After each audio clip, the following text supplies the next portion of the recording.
Alors, je vais vous partager ma pensée. Ça, c'est ce que je pense. Déjà, avant même de commencer, il faut que vous sachiez que moi, personnellement, je n'ai pas peur de finir ma vie célibataire. Je n'ai pas peur. Parce qu'il n'y a aucune parole qui dit qu'un célibataire n'ira pas au paradis. Il n'y a absolument rien qui le dit. Dieu n'a pas interdit ça. D'accord? Moi, j'ai une façon de voir la vie qui est peut-être différente par rapport à beaucoup de personnes, en fait. J'ai pas... Enfin, whatever. Je vous explique. Quand tu te mets en couple avec quelqu'un, c'est pour apporter le bonheur. C'est-à-dire que tu veux apporter le bonheur à la personne et la personne aussi veut t'apporter du bonheur. Donc, il y a une espèce de réciprocité qui se crée dans le couple. Donc, ce bonheur que tu veux apporter, ça part sur plusieurs bases, selon les principes de la personne et vice-versa.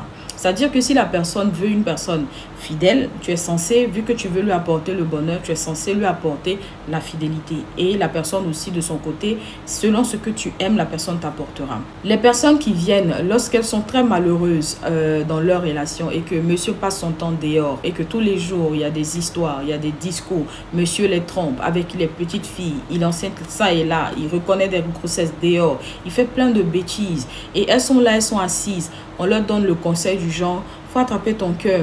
Quand il vient là, même s'il est resté là-bas jusqu'à demain, il faut garder ton cœur. Il faut vraiment, il faut l'accueillir. Il faut préparer pour lui. Et les hommes là, ils sont comme ça. Il faut t'asseoir, tu vas prier. Un jour, ça va aller. Donc, ça veut dire que toi, tes parents t'ont mis au monde pour que tu viennes souffrir pour l'enfant d'autrui.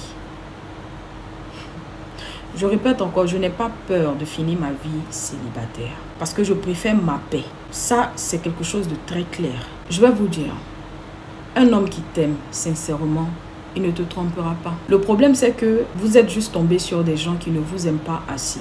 Qui, lorsqu'ils mettent dans la balance vous et leur plaisir externe, leur plaisir externe pèse plus que vous. On ne se trompe pas en trompant. Le fait de tromper est une volonté manifeste, bien réfléchie. Et après avoir pesé, on décide de tromper une personne. Vous savez, ça va peut-être vous choquer. Mais quand vous venez, vous dites que, oui, quand il rentre jusqu'à matin, le plus important, il peut faire ce qu'il veut dehors. Mais s'il rentre à la maison chez moi, c'est le plus important. C'est parce que Sida n'est pas encore venu vous trouver à la maison. Beaucoup d'entre vous, actuellement, vous avez beaucoup de problèmes en bas là-bas. Parfois, ça démange, parfois, ça fait comme ci, parfois, ça fait comme ça. Pourquoi? Parce que vos maris vont sortir avec des petites filles qui déjà même elles-mêmes sortent avec d'autres gars. Et ces autres gars-là sortent avec d'autres gars. Et puis c'est la chaîne alimentaire et puis vous êtes dedans. Et puis le monsieur, il prend plaisir. Tous les jours, il s'en va. Pour les plus chrétiennes qui s'asseyent pour prier pendant que monsieur est dehors en train de mougou-lago, elle s'asseye et prie. Oh Seigneur, oh Jésus, oh mon Dieu, oh faut changer, faut faire que mon mari là, il n'a qu'à faire comme ci, il n'a qu'à faire comme ça. Je vais vous dire, la Bible était claire. Le Seigneur dit, je me tiens à la porte de ton cœur, je frappe. Celui qui m'entend et m'ouvre, j'entrerai et je souperai avec lui. Donc, ça veut dire que pour que Dieu change, il faut qu'il y ait une volonté manifeste de la personne concernée.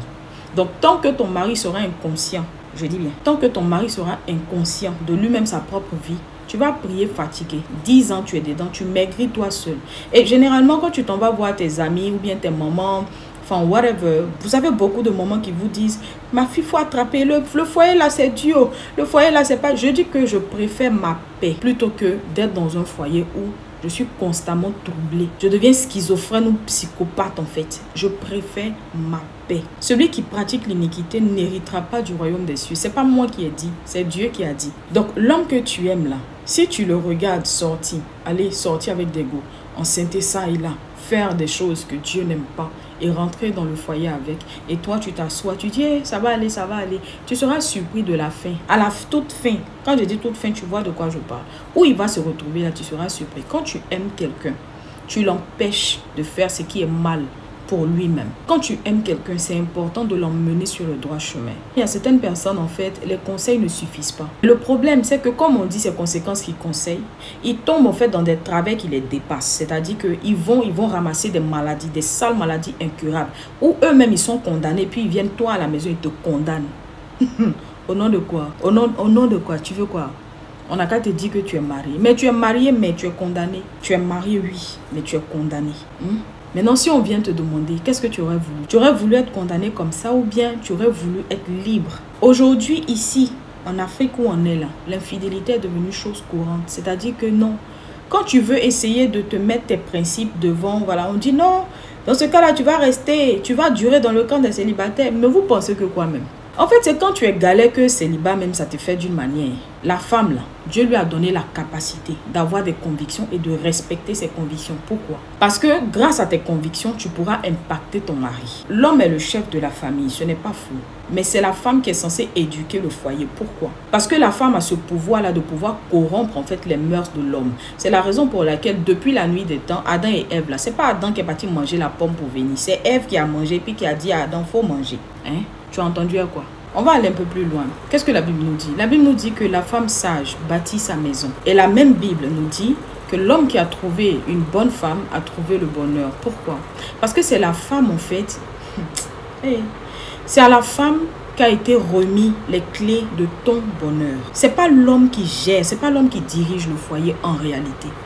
C'est la femme. C'est pour ça que je vous ai dit que c'est Ève qui a dit à Adam, Adam mange. C'est la femme qui est capable d'envoyer son mari sur le bon ou le mauvais chemin. Parce que sur le plan spirituel, je vous avais dit une fois ici que le spirituel commandait sur le physique. Sur le plan spirituel, le niveau spirituel de la femme est beaucoup plus élevé que le niveau spirituel de l'homme. Bon, après vous allez dire ce que vous voulez. Mais oui, c'est comme ça. La femme a plus de prédisposition sur le plan spirituel que l'homme. C'est pour ça que dans des foyers où on prie, généralement quand Dieu veut prévenir, il passe par la femme. Ne sous-estimez pas la puissance et le pouvoir de la femme dans un foyer. Ne vous réduisez pas à... C'est-à-dire que ne laissez pas les gens vous faire croire que la soumission, c'est de se taire et puis regarder son homme, même s'il rentre matin. Et puis, il faut rester à la maison, il faut prier. Oh. Ma soeur, il faut prier. Le foyer, là, c'est dur. C'est faux. Je dis que c'est faux. Vous ne regardez pas la vie des grands hommes de Dieu là. Dans leur foyer là, vous ne voyez pas le type de femme qu'ils ont. Vous ne voyez pas comment est-ce que quand ils doivent parler de leur femme, comment ils parlent avec beaucoup d'amour, beaucoup de respect. Vous avez déjà entendu quel grand, que ce soit le pasteur Mohamed Sanogo, vous avez déjà vu, on a dit non qu'ils ont eu enfant avec quelqu'un d'autre. Vous ne voyez pas comment ces personnes-là prêchent sur la fidélité puis leur cœur bat pas parce qu'ils sont concentrés. Tant que l'homme ou la femme que tu dois mettre dans ta vie là, c'est toi-même qui choisis, tant que tu vas tomber sur des cas vraiment très délicats où tu seras obligé de subir. Mais si c'est Dieu, je répète, si c'est Dieu qui vous a connecté, crois-moi, vos problèmes seront tout autres que non, il m'a trompé, il est allé avec telle fille, il est allé avec telle fille. Vous n'aurez pas ces soucis-là. Ça ne veut pas dire que quand Dieu connecte deux êtres, en fait, ça veut dire que oui, il n'y aura jamais de problème. Si, mais les problèmes seront tout autres. Ça va être peut-être sur l'organisation de la maison, ça va être peut-être sur, non, le voyage. Ça va être des problèmes tout autres. Ce ne sera pas les mêmes problèmes que vous vivez tous les jours là. Ah non, il sort tous les jours, il me trompe, il rentre matin, il est avec ses amis, il ne me considère pas. Parce que en fait, vous êtes dans des relations où les hommes là, l'amour qu'ils vous portent est inférieur à l'amour qu'ils portent en fait aux choses iniques dans lesquelles ils se plaisent. Disons-nous la vérité vraie. Quand on parle comme ça, vous-même, nos sœurs qui êtes censées nous aider là, c'est vous les mêmes là qui allez venir vous asseoir pour venir dire non. Ah oui, tu comptes quoi? Ah oui, tu comptes quoi? Akakaka. Je vous dis la vérité vraie. Si tu es dans un foyer que toi, la femme, tu n'es pas capable de permettre à ton mari de marcher selon les commandements de Dieu, c'est que en fait, si toi tu es dans le foyer, c'est toi qui subis à chaque instant. C'est toi, c'est-à-dire que tu es obligé d'accepter, je sais pas, tu es obligé d'accepter ce qu'il fait. Tu as mal, tu as gommé, tu as mal, mais tu as assis. Aïe, tu es sûr que c'est Dieu qui vous a mis ensemble. C'est-à-dire que pendant que lui, il est dehors, il est en train de tata les go là. Toi, tu es là. Oh Seigneur, oh mon mari, oh Seigneur, prie pour mon mari, et tout et tout. Vous savez pas que la délivrance là, elle vient d'une volonté manifeste de la personne en fait qui est, comment dire, qui est attaquée. Toi, tu peux prier pour ton mari. Mais si Dieu doit agir dans la vie de ton mari là, c'est par ton mari lui-même il va passer. Il va regarder est-ce que ton mari là, il veut être délivré. Il n'a pas dit dans sa parole, je mets au devant de ton mari le bien et le mal, la vie et la mort. Choisis pour ton mari la vie. Il n'a pas dit ça. Dieu s'adresse à chacun d'entre nous. Parce que certaines personnes viendront me dire oui, mais moi parfois j'ai prié pour mon mari et Dieu a agi, Dieu a eu pitié et tout et tout et tout. Vous pensez que si tu as bien demandé à ton mari là, tu vas voir qu'il y a une volonté qui est venue de par son cœur, dedans. Mais il ne t'a pas dit. Parce que Dieu va regarder à ta prière d'intercession, certes. Mais Dieu aussi va regarder au plus profond de lui pour voir s'il y a un moi intérieur là-bas qui demande cette délivrance. Parce que parfois, il y a ton moi intérieur en fait qui veut une délivrance, mais qui n'est pas encore manifeste. Donc du coup, toi-même, en tant que personne, tu ne sais pas. Pourtant, la Bible nous dit quoi? Que l'Éternel sonde les cœurs et les reins. Le Saint-Esprit, en fait, il entend le souffle le plus profond qu'on a en nous. C'est-à-dire que parfois même, il y a des volontés qu'on qu'on manifeste en nous,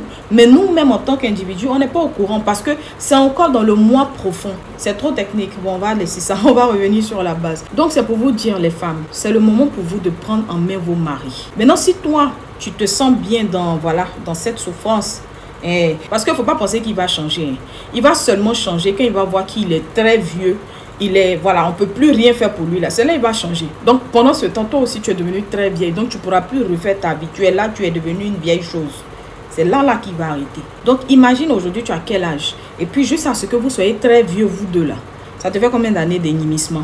Tu vas nimer fort. Les hommes que vous voyez là, ce sont des enfants. Certes, ce sont les chefs de famille. Parce que quand Adam et Ève, ils ont mangé la pomme là, Dieu savait que c'était Ève qui avait dit à Adam. Mais c'est à qui il a demandé? C'est à Adam, non? Parce que c'est lui qui est le chef. Mais Adam a mis la faute sur qui?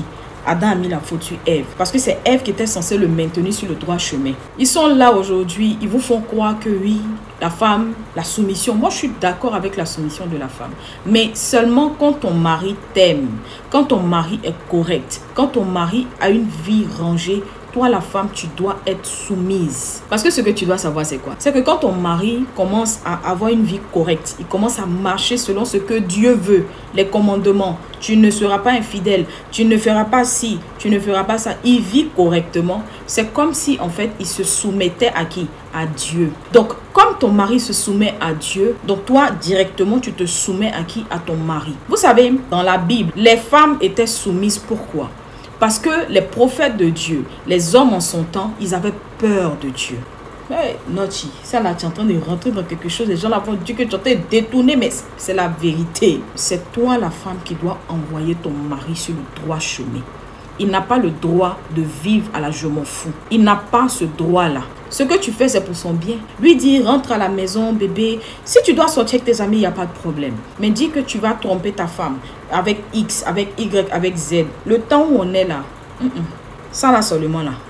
Ton mari là, s'il veut réussir dans ses affaires, il est censé t'écouter. Parce que ton niveau spirituel est beaucoup plus aiguisé que lui. Quand je vais parler là, vous allez trouver quelque chose que truc. C'est ça.